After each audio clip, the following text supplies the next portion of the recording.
बिहार में महागठबंधन राजद के 22 कैंडिडेट, उसमें मुस्लिम की संख्या 17%, सिर्फ मात्र 2 सीट मिलना, इसको लेकर क्या कहिएगा? पोलराइजेशन के कारण जो है महागठबंधन समझ रही है कि अगर जो है मुस्लिम की संख्या अगर हम ज्यादा उतारते हैं तो सीधे हिंदू में शंभू सिंह बन जाएंगे वैशाली में। शंभू सिंह जो भी 50,000 अगर वैशाली लोकसभा से कुर्मी का वोट काटते हैं तो ये एनडीए को घाटा होगा। हाँ, एनडीए का घाटा। नमस्कार, मेरा नाम सचिन है और हमारे साथ 2 पत्रकार हैं, अमित जी हैं और रंजीत भाई हैं। हम तीनों पत्रकार साथी हैं और बातचीत करेंगे कि वैशाली लोकसभा क्षेत्र क्या कुछ समीकरण है लोकसभा चुनाव को लेकर। चलिए, सबसे पहले अमित जी, आप दोनों का स्वागत है। धन्यवाद। धन्यवाद।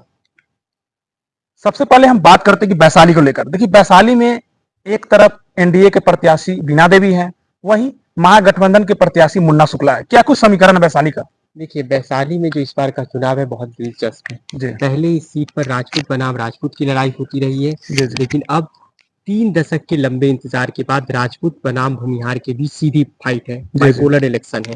मुन्ना शुक्ला को आरजेडी ने उतारा है। आरजेडी ने यहाँ से हमेशा से राजपूत को उम्मीदवार बनाती रही। रघुवंश बाबू वहां से उनके 5 बार चुनाव जीत के गए, लेकिन इस बार आरजेडी ने मुन्ना शुक्ला को उतारा है। बीना देवी लोजपा से लड़ रही है। लोजपा का कैडर नाराज है। अपने संगठन मंत्री रविंदर सिंह का बयान सुना होगा, लोजपा से जो बेहद नाराज है चिराग पासवान से। इस बार का चुनाव दिलचस्प है। आरजेडी जो है वो भूमिहार, यादव, मुस्लिम और मल्ला यानी BMY और M समीकरण के साथ चुनाव में जा रही है। उसे लगता है ये समीकरण हमारी जीत का आधार बनेगा और मोदी के कैंडिडेट को लगता है कि राजपूत बड़ी संख्या में वोट देंगे, ओबीसी वोटर बड़ी संख्या में वोट देंगे। लेकिन सबसे बड़ा सवाल है कि वैशाली में जैसे ही बीना देवी का टिकट मिला, उसके बाद भूमिहार समाज नाराज हो गया एनडीए से, यानी वैशाली को लेकर। नाराजगी इसलिए है क्योंकि भूमिहार एनडीए के कोर वोटर है, लेकिन इस बार भूमिहारों को लगता है कि 3.5 दशक के बाद हमारे समाज का कोई प्रतिनिधि लोकसभा में पहुंचेगा और बीना देवी से फील्ड में नाराजगी भी है। इसका फायदा मुन्ना शुक्ला उठा सकते हैं, लेकिन वैशाली में आज भी कांटे का टक्कर है। कांटे का टक्कर इस बार देखने को मिलेगा। हाँ, देखने को मिलेगा। रंजीत भाई, क्या लगता है कि वैशाली में कितना चुनौती है? एक तरफ आपके मुन्ना शुक्ला है महागठबंधन के प्रत्याशी, वहीं एनडीए के प्रत्याशी बीना देवी है। देखिए, मुन्ना शुक्ला जो है बहुत आगे चले जा चुके हैं। समीकरण की बात अभी अमित जी बता रहे थे।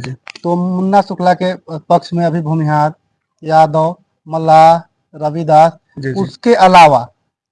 उसके अलावा हर जाति में जैसे वोट है उनका जो है। उसके बाद आ जाइए इधर एनडीए की तरफ से, तो एनडीए का जो है कोर वोटर खिसकता हुआ नजर आ रहा है मगर महागठबंधन का जो कोर वोटर पहले जो था वो है। मान लिया जाए स्वर्ण समाज जो है 50-50 का। लेकिन वैशाली में भूमिहार समाज की बात करें तो एनडीए से नाराज है, कितना फैक्टर लाएगा?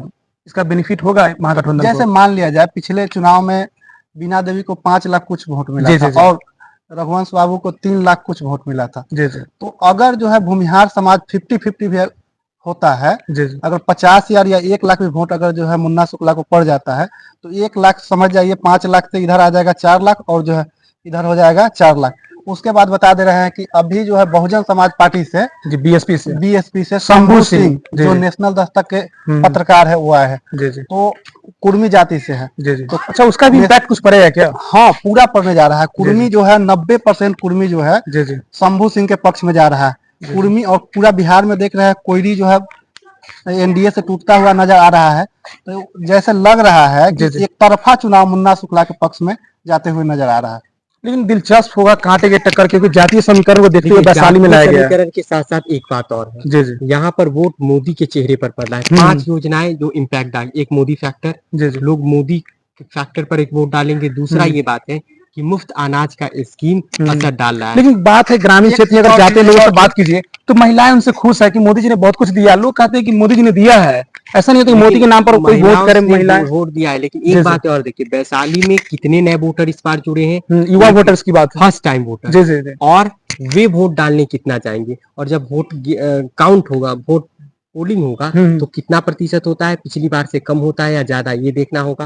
और दूसरा बात कि अगर कम हुआ तो किनके वाले वोटर नहीं निकले और फर्स्ट टाइम वोटर कितने गए, और विधानसभा बार कैसे आंकड़े आते हैं ये देखना होगा। देखिए, 6 विधानसभा है। मुझे लगता है कि कांटी विधानसभा और मीनापुर की विधानसभा से मुन्ना शुक्ला लीड करते नजर आएंगे और वैशाली और बरुराज में अच्छा परफॉर्मेंस करेंगे। कांटी की बात करें तो कांटी में इंडिया में भूमिहार समाज की संख्या भी ज्यादा है। देखिए, कांटी में भूमिहार और मुस्लिम और भूमिहार जो है वो पूरी तरह से इंटैक्ट है मुन्ना शुक्ला के साथ, और मीनापुर में मल्लाह यादव और मुसलमान के वोट मुन्ना यादव के जरिए आरजेडी के पास आ रहा है। वैशाली में क्योंकि शहरी सीट है और बरूराज की सीट से एनडीए से बीना देवी। अच्छा, सहनी का फैक्टर की बात करें तो मुकेश सहनी के नाम पर सहनी समाज के वोट करेगा। मुकेश सहनी के साथ वहां पर मल्लाह जुड़ रहे हैं, 1,32,000 मल्लाह और मुकेश सहनी के साथ जुड़ते हुए नजर आ रहे हैं। वैशाली लोकसभा की बात कर रहे हैं तो वैशाली लोकसभा क्षेत्र के अंतर्गत पताही हवाई अड्डा में प्रधानमंत्री जी आए हुए थे। जी जी जी, पिछले दिन बिहार का सबसे बड़ा मुद्दा जो है रोजगार हो चुका है। जी जी, रोजगार पर तो एक शब्द बोले नहीं जी। उसके बाद आ जाइए, पताही एयरपोर्ट चालू करने की बात किए थे 2019 में प्रधानमंत्री जी, तो पताही एयरपोर्ट का इस बार आए हैं तो चर्चा भी नहीं की है। इसके लेके भी लोगों में नाराजगी देखने को मिल रहा है, बहुत ज्यादा नाराजगी देखने को मिल रहा है, और रोजगार पर कुछ बात नहीं कर रहे हैं। बीना देवी से नाराजगी ज्यादा है। वैशाली में जो है बीना देवी से भी नाराजगी है। उसके बाद रोजगार राज्य का सबसे बड़ा समस्या है, वैशाली में भी रोजगार समस्या है। तो जिस तरह से तेजस्वी का क्रेज बढ़ रहा है रोजगार को लेकर, एक जनता में विश्वास पैदा हो रहा है, 17 साल बनाम 17 महीना का, इसके लेके जो है लोगों में जागरूकता बढ़ रहा है, उसके बाद बढ़ रहा है। उसके बाद जो है क्या कहते हैं, महागठबंधन के इसका बेनिफिट जो है वैशाली में मिलता हुआ नजर आ रहा है। एक सवाल है जी, प्रधानमंत्री जी बोल रहे हैं कि अगर इंडिया अलायंस का सरकार बनता है, यानी इंडिया गठबंधन का, जो ओबीसी को जो आरक्षण दिया गया है वो मुस्लिम समुदाय को आरक्षण दे दिया जाएगा, इस पर क्या कहिएगा? देखिए, ये प्रधानमंत्री जी बोल रहे हैं, ये सरासर गलत है। सबसे पहली बात है कि इंडिया गठबंधन का जो है कोई भी नेता जो है ऐसा कोई बयान दिया है कि मुस्लिम में बांट दिया जाएगा। अब रह गया कि ओबीसी को आरक्षण को मुस्लिम में बांट दिया जाएगा। बिहार में 17 सीट जो है भाजपा के मिला है जैसे गठबंधन में, तो 17 सीट में ओबीसी को कितना जो दिए, ओबीसी टिकट जो है ओबीसी कितना दिए। अगर ओबीसी की संख्या, ओबीसी और दलित की संख्या लगभग 85% है। 50 सवर्ण को दिए हैं 17 में। हाँ सुनिए, 17 में अगर 10 सवर्ण को दिए हैं तो परसेंटेज निकालिएगा तो 10% सवर्ण का संख्या है, 10 या 15%, उसको 60% टिकट मिला। और ओबीसी और दलित का संख्या यहाँ पर लगभग जो है 85% है, उसको जो है 40% टिकट मिला है। तो ओबीसी को हक मारी तो प्रधानमंत्री अपने कर रहे हैं और बात कर रहे हैं कि इंडिया गठबंधन की सरकार आएगा तो मुस्लिम को दे दिया जाएगा। तो ओबीसी को आप कहाँ जो है, जो उसका संख्या है उसके आधार पर, लेकिन बिहार में महागठबंधन राजद के 22 कैंडिडेट, मुस्लिम की संख्या 17%, सिर्फ मात्र 2 सीट मिलना, इसको लेकर क्या कहिएगा? पोलराइजेशन के कारण जो है महागठबंधन समझ रही है कि अगर जो है मुस्लिम की संख्या अगर हम ज्यादा उतारते हैं तो सीधे हिंदू मुस्लिम हो जाएगा, और सीधे हिंदू मुस्लिम हो जाएगा तब चुनाव से पहले ही महागठबंधन के प्रत्याशी हार जाएगा। अब रह गया एक और सवाल, महागठबंधन के तो 2 सीट दिया है, मगर भाजपा जो है सबका साथ सबका विकास की बात करती है, 17 सीट में कितना दिया है? और एक और सवाल कि हाँ, बिहार में 17 एनडीए में बीजेपी को मिला है, बीजेपी में महिला कितना मिला है? महिला की आबादी जो है बिहार में 50% मानी जाती है। अब 50% में कितना मिला है? 50% में एक भी महिला का बात नहीं। तो ये तो इंडिया का जो है सबका साथ सबका विकास का जो बात है तो सबसे ठोस वाली बात है।